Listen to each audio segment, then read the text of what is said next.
السلام علیکم دوستوں، ویسے تو ظہیرالدین بابر نے اپنی زندگی میں سمرقند سے لے کر کابل تک اور کابل سے لے کر دلی تک بے شمار جنگیں لڑی ہے، لیکن ان تمام جنگوں میں جو سب سے مشہور جنگ ہے وہ ہے پانی پت کی جنگ۔ اس جنگ کو پانی پت کی پہلی جنگ بھی کہی جاتی ہے۔ جب ظہیرالدین بابر کو اپنے جاسوسوں نے بتایا کہ ابراہیم لودھی اپنے 50,000 سپاہیوں اور 1,000 ہاتھیوں کو لے کر پانی پت کے مقام پر جنگ کے لیے پہنچ چکا ہے، تو ظہیرالدین بابر کو یہ احساس ہو گیا کہ اس کی فوج دشمن کے مقابلے میں 8 گنا کم ہے۔ اس لیے انہوں نے ایک ایسی چال چلی جو ابراہیم لودھی کے وہم گمان میں بھی نہیں تھی۔ اس نے پانی پت کے میدان میں عثمانی ترکوں کا جنگی حربہ استعمال کر دیا، جو انہیں سلطنت عثمانیہ کے اس وقت کے سلطان سلیم یوز نے بطور تحفہ عطا کیا تھا۔ اس نے یہ حربہ استعمال کرتے ہوئے چمڑے کے رسوں سے 700 بیل گاڑیاں ایک ساتھ باندھ دیے۔ ان کے پیچھے اس کے توپچی اور بندوق بردار فوج پناہ لیے ہوئے تھے۔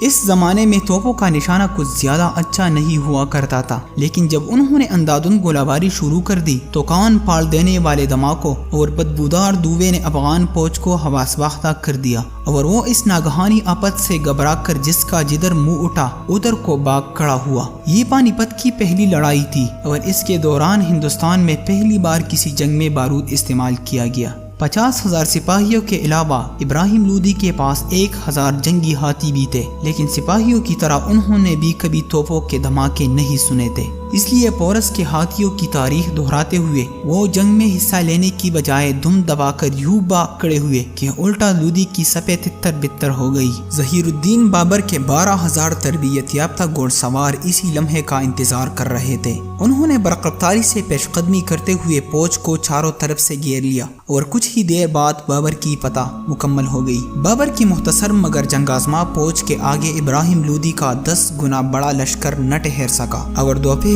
ہونے تک اس کے قدم اکڑ گئے تھے۔ اس جنگ میں ابراہیم لودھی لڑتے ہوئے مارے گئے۔ اس کے بعد بابر نے کئی دن سے تھکی ہوئی فوج کو آرام کرنے کا موقع نہیں دیا، اور اسی دن اپنے بیٹے ہمایوں کی قیادت میں فوج کے ایک حصے کو آگرہ فتح کرنے کے لیے روانہ کر دیا۔